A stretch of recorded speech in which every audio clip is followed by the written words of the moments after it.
గౌతమ్ గారు నమస్తే, breakfast news కి స్వాగతం. సో జరుగుతున్న పరిస్థితులు అంటే నిజంగా జరుగుతోంది కానీ విమర్శలు వస్తున్నాయి. అంటే 3 విమర్శలు 6 సహాయాలు ఒక 6 విరాళాలు అన్నట్టు సాగుతుంది, 3 పువ్వులు 6 కాయల్లాగా. ఏంటిదంతా మీ అబ్జర్వేషన్స్ ఏంటి? విజయ్ కుమార్ గారును వెంకటేశ్వరరావు గారు అంటే అధికారంలో ఉన్నారు కాబట్టి వాళ్ళకి 80% బాగా జరుగుతున్నట్టు, ఒక 20% జరగనట్టుగా కనిపిస్తూ ఉండొచ్చు. కానీ బయటకు కనిపించేది కదా ఇంపార్టెంట్. సరే జరగట్లేదు అని ఏ ఒక్కళ్ళు చెప్పే సాహసం చేయలేరు. ఒకటి అరా చెదురు మదురుగా జరుగుతున్నాయి అని వాళ్ళు అనుకుంటున్నారు. ఆల్మోస్ట్ ఆల్ సగం జరగట్లేదని బయట అనుకుంటూ ఉన్నారు. అసలు ఏదైనా సరే చిట్ట చివరి దాకా వెళ్ళి చెయ్యాలి అని అంటే వాళ్ళు కూడా మనుషులే కదా, అధికారులైనంత మాత్రాన మర మనుషులేం కాదు కదా అని అంటే అధికారంలో ఉన్నప్పుడు అలాగనే కనిపిస్తుంది. మనం విపక్షంలో ఉన్నాం అనుకోండి, అదే జగన్మోహన్ రెడ్డి ఇలాంటి పని చేస్తున్నాడు అనుకోండి, వీళ్ళిద్దరికి ఎలా కనిపిస్తుంది? ఆ కనిపించేది ఇప్పుడు మనకు కనిపిస్తుంది అనమాట. మొన్ననే అక్కడ ఒక శవం 3 రోజులు బట్టి కుళ్ళిపోతూ ఉంది. దాన్ని ఇంతవరకు తీసిన పాపాన్ని పోలేదని అందరూ నిన్న గోలగోలు చేశారు. అదే ఇప్పుడు ఆ శవం కనుక నీళ్ళలో పడితే ఇంకా చాలా వ్యాధులు కూడా వ్యాపించే అవకాశం ఉంటుంది.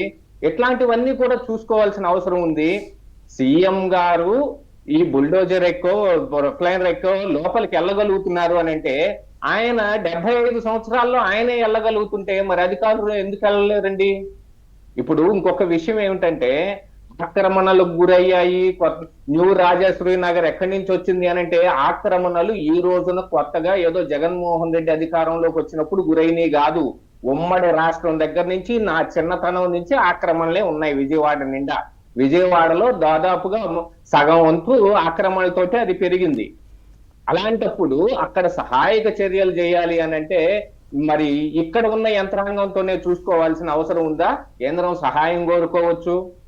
వైనాడులో మొన్న ఇంకా పెద్ద ఉధృతంగా జరిగిన ఒక నేచురల్ కెలామిటీ ఉంది. దానికి ఎవరెళ్ళి సహాయం చేశారు? దాన్ని కూడా ఆలోచించుకోవాల్సిన అవసరం ఉంది. కేవలం 58 నుంచి 62 దాకా రిటైర్మెంట్ వయసు పెంచటం మూలాన వృద్ధులైపోయి వెళ్ళలేకపోవటం ఏం కాదు.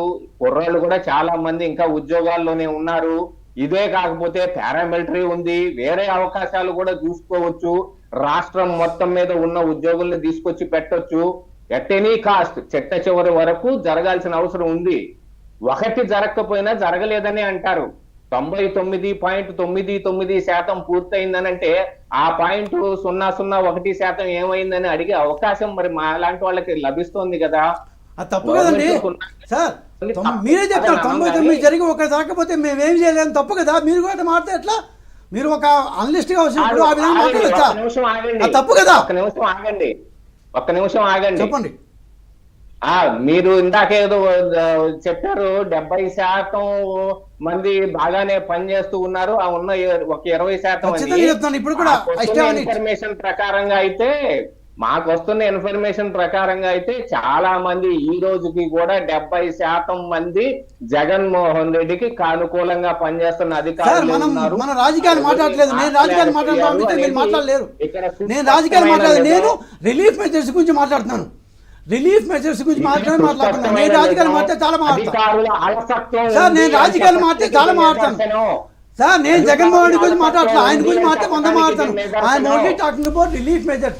ఇక్కడ వరద సహాయక చర్యలు ఎలా జరుగుతున్నాయి సార్? వరద సహాయక చర్యలు ఎలా జరుగుతున్నాయి మీరే చెప్తారు. నాయుడు గారు కూడా చెప్పారు. మీరే వినండి, వరద సహాయక చర్యలు ఖచ్చితంగా లోటుపాట్లు ఉంటాయి. 1, 2, 3, 4 ఉండొచ్చు.